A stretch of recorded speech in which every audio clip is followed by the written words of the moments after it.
Hi Sharon, I'm Hey again. back. Okay, I think we're good to go. I don't think there's anybody else joining us. Oh, So I just double checked again, and unfortunately, the only other thing is that question and answer is not turned on. But I think it's just the two of us, so I think we'll be okay. So tell me where you are.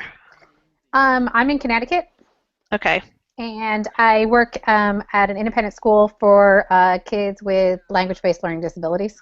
great. Where are you? I am in Birmingham, Alabama, Okay. and in a little suburb south called Mountain Brook. Okay. And I work at a junior high, and I'm the technology coordinator. Oh, that's There I great. am. Here's You my. and me both. Yeah, it's like multitasking can you do? I know, I know. So now, did you sign up to facilitate? I had signed up, yeah, that I had posted the session that, Okay. if anyone wanted to chat about it.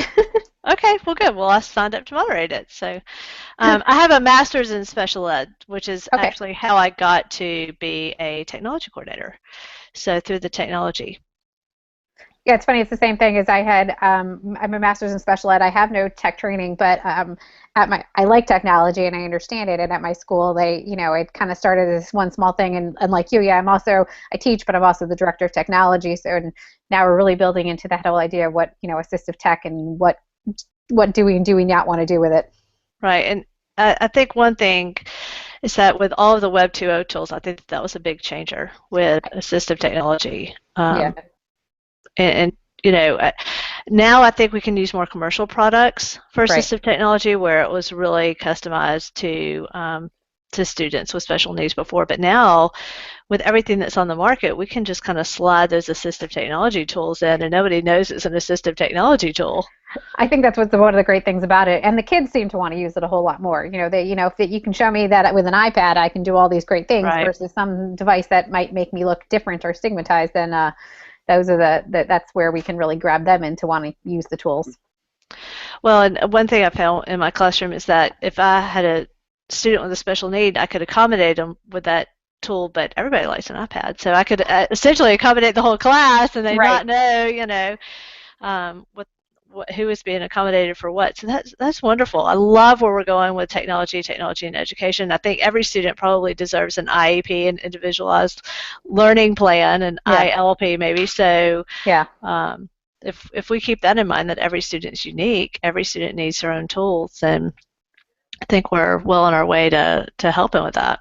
I think you're right. I think that with all the tools out there that I think we can really hit some students who, whether they're identified with a learning need or not, that there are just so many tools out there that can really assist all kids in learning and, hitting those areas of weakness that we all have as learners, but that are really should be incorporated and embraced a little bit more and show the kids how this can be a great tool to, if you struggle with, reading a book just because maybe it puts you to sleep, listening to it or I, for one, I hate handwriting papers and, I type things so much faster. And, if we let give those kids those opportunities, or dictating, I mean, it's so built into so many devices nowadays that I think we just need to be, showing kids these tools and embracing that a little bit more.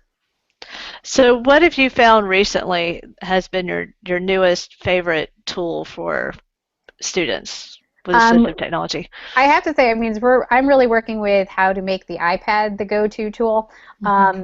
I'm a small school. We have 100 kids, and being that I teach half the day and also do all the technology for the building, I couldn't be one of those people who could do pull out, teaching kids how to use a Kurzweil or a Dragon. We don't have that kind of staff. And we had started a BYOD and a one-to-one program, and the kids really all were bringing mainly iPads. So it's trying now putting that toolbox of apps that are available out there to make the kids, for executive functioning, how are we going to keep them organized for dictation, what's going to be used, what's that workflow that's going to help them with writing or whatever organization mind mapping they might need, and also using things like Bookshare and with what apps that may be for them, really teach them how to make this device that they want to use to be their really assistive tool, suitcase. Right. So, do you have a standard suite of tools that you've bought at your school that you push out to those iPads, or do you just purchase based on student need? It's been kind of varied. We have a 7-8 one-to-one program. Those kids are required to use Edmodo, and we've taught them how to use Notability.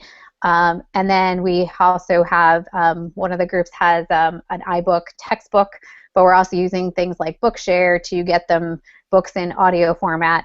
And then after that, it's kind of case by case, student by student. I have a writing class that I use co-writer with because they're younger writers. They really need that word predictability because that's difficult.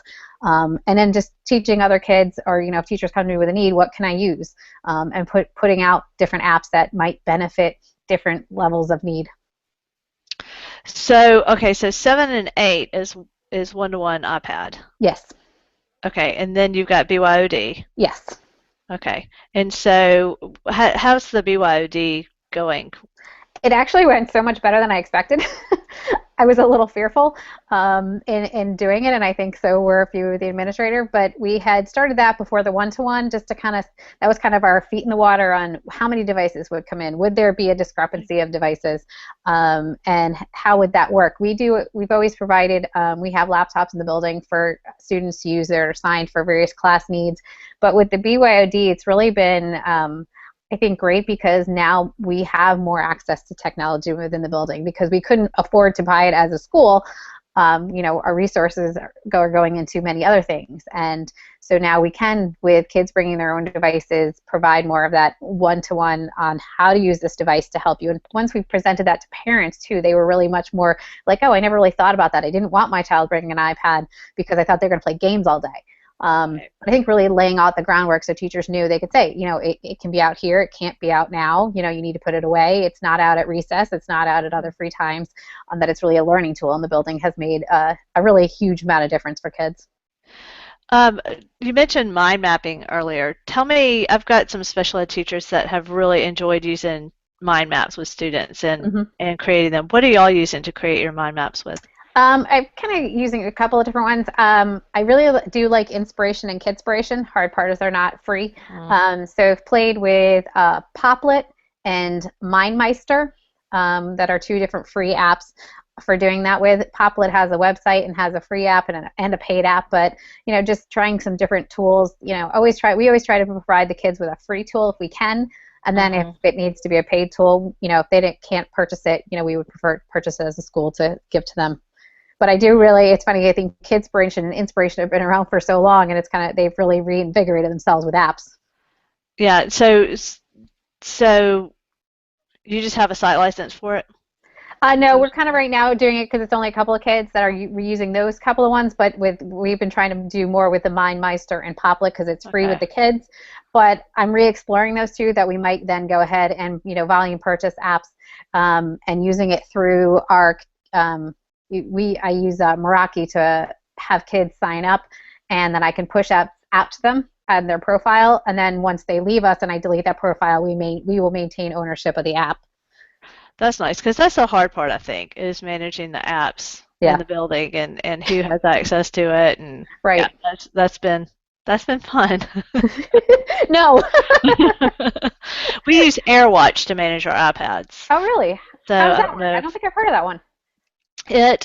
You subscribe to AirWatch, you buy your licenses, and then what you end up doing is you configure it and set it up, and then there's actually an app that they download, and they connect to our server, and it joins their device to our server, and so then it works a lot like Active Directory, if you're familiar with Active Directory. Yeah. So that became a game changer for us once we were able to manage the iPads, who had them, where were they, what were they named, who had what app, because the volume purchasing, that's a big deal. You've got to really keep track because with special ed, you go, if you buy a Prolo Quota Go, that's that's a really expensive app.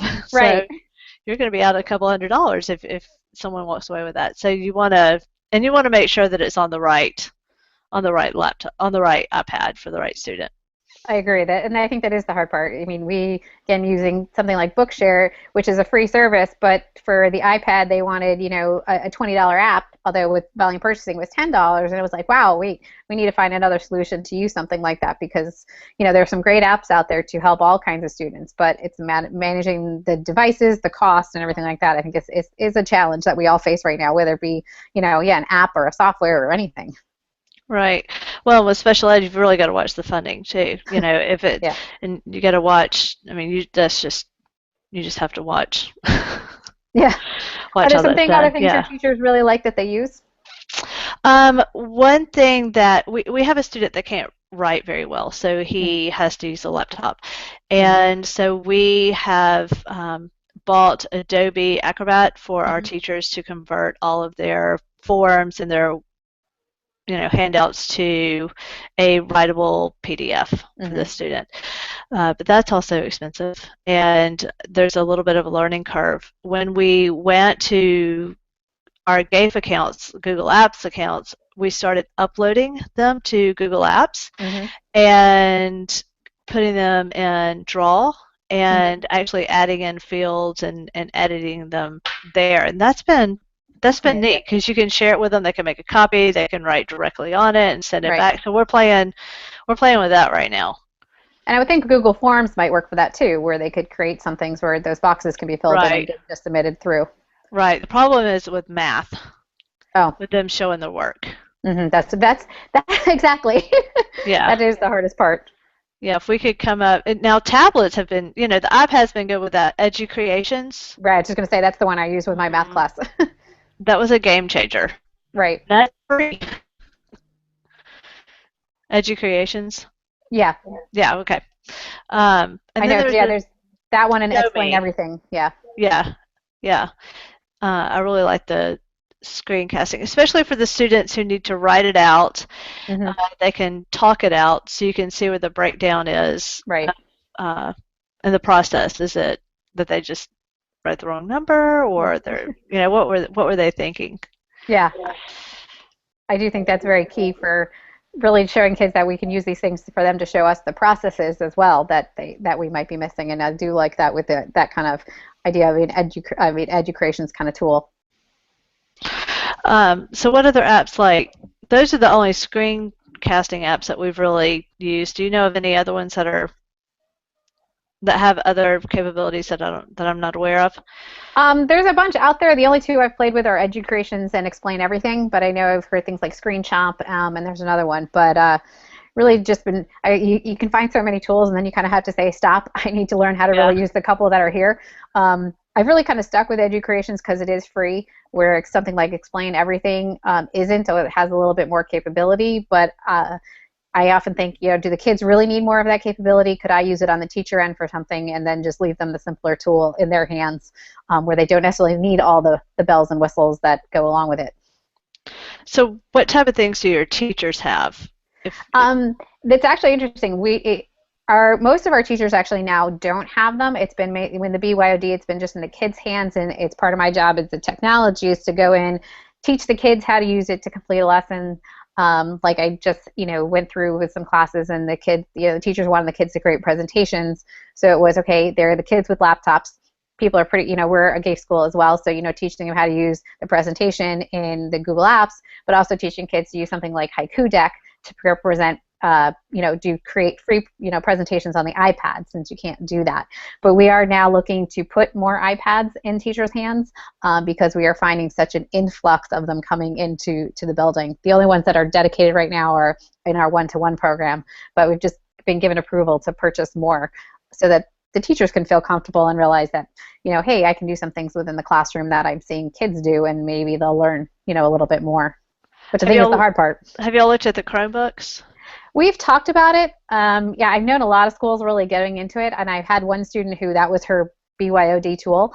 So it's been interesting to kind of see that. But we've always been kind of a Mac-based school, so and seeing when we opened the BYOD door, what came in was a lot of iPads. So we've kind of tried to stick to one platform, given we are so small. I think if we were a bigger school, I think you might see more. But I've been very interested in hearing those conversations, what people are doing with the Chromebooks.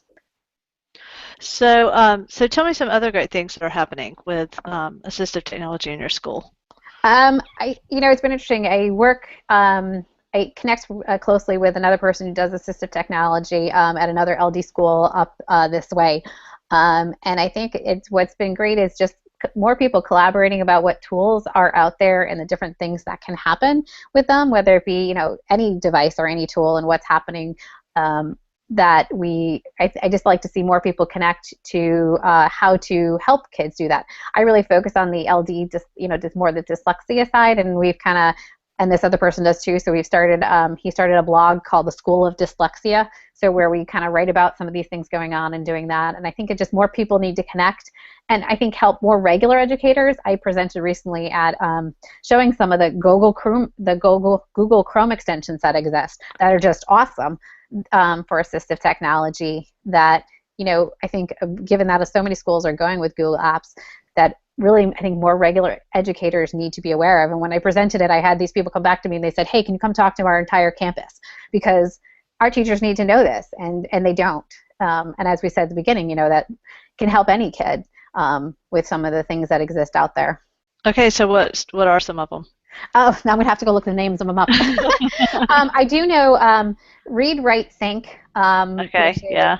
Yeah, they have their extension, unfortunately not free. But there were, as I was looking to do this presentation I was doing, I sought to find a couple that come into it. Get this going here. I'm going to write some of them down while you're... Yeah. Speak It, which does, Okay. if you don't have, I know that, again, we're Macs have, the speech to text built in now into system preferences, but if somebody doesn't have one, and I think, like a Chromebook, there's an app called Speak It that is free that does speech to text. Yeah. And then one I found as I was working on this was another one called Crux Light, Crux. Okay. Light, and you can take an article, a web article, and it will help you summarize it. You can highlight parts, and then a click of a button within the extension, it will pull out all those highlights. So if you were working on something like main idea and supporting details through a web article, it would, works. You wouldn't have to print it out. It would work really easily into that.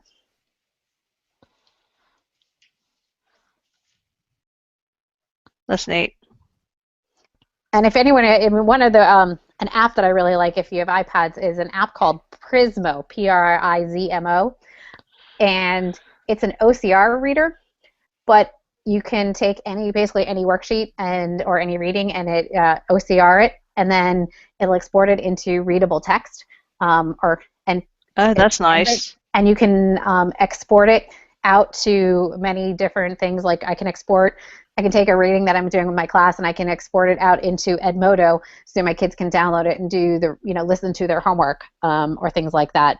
I had a student do it with Scanned It and took a worksheet, scanned it, and put it into Notability, and then could use the highlighting tools of Notability to do the work that he needed to do on the worksheet. So it just is, unfortunately not free, but it's becoming a very handy app, and Okay. I tried several OCR ones, and this has definitely come out the best.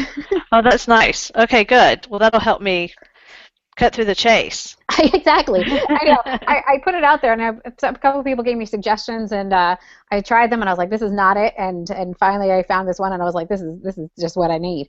Right. Awesome. Okay. Well, I've got those written down. Any other ones? Do you know about VoiceStream? No, I know about voice. It's an app as well. Okay. And are you familiar with Bookshare? I keep bringing it up, but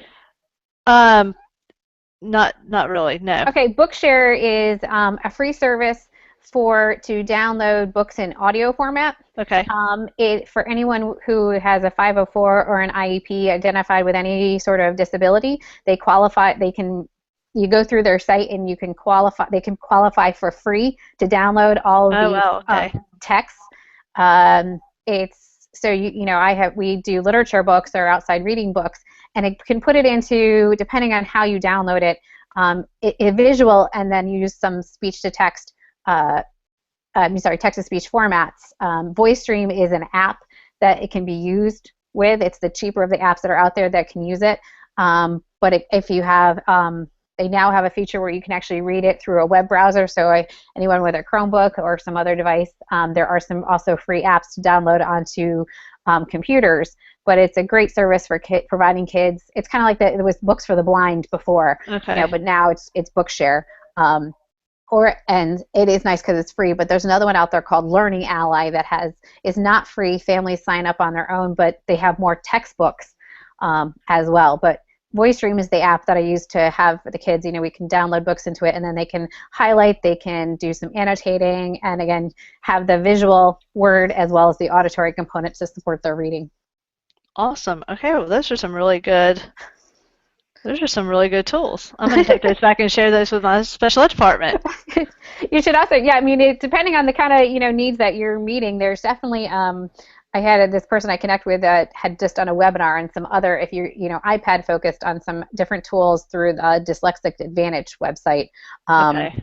But I might have to tweet that out today. I think that's the key thing is for all of us in the field. There's so many different tools out there and so many different needs to meet that, I think the more we all connect and collaborate over different tools is very key. Oh, absolutely. It's because they just change so often. So those are really good ones. Okay, I'm going to check the time. Yeah, I know, because what time were we supposed to? Well, they changed it. So now let me see where they... 11:10. Yeah, but let me see where they are. Hang on a second. They changed it, but I forgot what they said. I thought they did say 11:10. Is that right? I think they did. And yeah, they'd... Yeah, they're still hanging out, so we got a couple more minutes. Okay, I didn't want to keep us from the. No, exactly. Well, I know there's so much tabs to keep open and things I gotta watch. Oh, I know. Now, did you do the last edcampHOME? I didn't. I can't remember. There was something else I had going on and I couldn't do that, and I had done. And I was sad to have missed it because I heard such great things. And then I did the Edcamp online, and I was like, okay. And then I heard about the edcampHOME 2.0. I was like, I got to make sure I get on that. Uh-oh, I lost me. Uh-oh. Oh, there I am. Okay, I see me. Did you do the first one? I did. I got to do the first one, and then I did Edcamp online, and then this one. So I signed up to moderate. This is my big learning curve. I said, all right, well, let me see. Yeah, well, I don't know how great I'm doing because question and answer is not turned on. I know. Well, when they were put out the list of the things you had to do to make sure you moderate and the turning this on and make sure this is, I'm like, oh my gosh, I know tech, but that just sounds overwhelming. And I figured if I didn't do it, then I wouldn't get it. So I wanted to get it. This is true. I would love to do this type of format, with some other people, even if it, not necessarily an Edcamp, but yeah. But this is great. I just love learning the organization of it. I agree. I think there's more. I'd been so resistant to Google Hangouts because I was like, oh, video, and by the time I'm home, it's usually ponytail in the hair, whatever. But I'm like, having done a few more, it's like you can learn so much, and I think that face-to-face. I love Twitter, but that face-to-face conversation and interaction, I think adds so much more to the conversations. Well, and the other thing I love about it is I've got some teachers that are starting to do it for screencasting. That's a great idea. It's free now. Everybody can do it. So we don't have it turned on right now for all students. Right. That's the thing. But as a teaching tool, I think it's great. Yeah, we did it and had put it on. Done Google Apps for all the students, but we definitely had limited what they had access to. I think that's key is what you can give them, the tools that they need, and making sure that we keep them safe, which is always the hard part. Right. Well, but when they added in just broadcast yourself, that was a game changer. Yeah. I thought that was pretty awesome. It is. It's neat seeing what's going to come out. And I think it's one of those tools that's, I think it's more and more, people jump onto it. I was kind of laughing here earlier that nobody had signed up to moderate the Office 365. I'm like, yeah, who's going to, why use Office 365 when you have to pay for it? When you have Google Apps, that's free. And it's been the kind of funny conversations I've had with some people about that.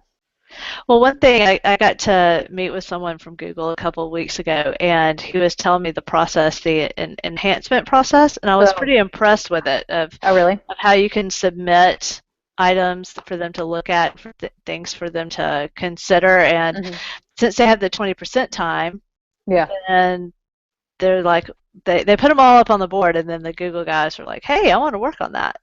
They Can you pick it imagine? up, they work on it, and develop it, and make it happen. It's I lovely. think that's so cool. I think that's so awesome that they listen to us.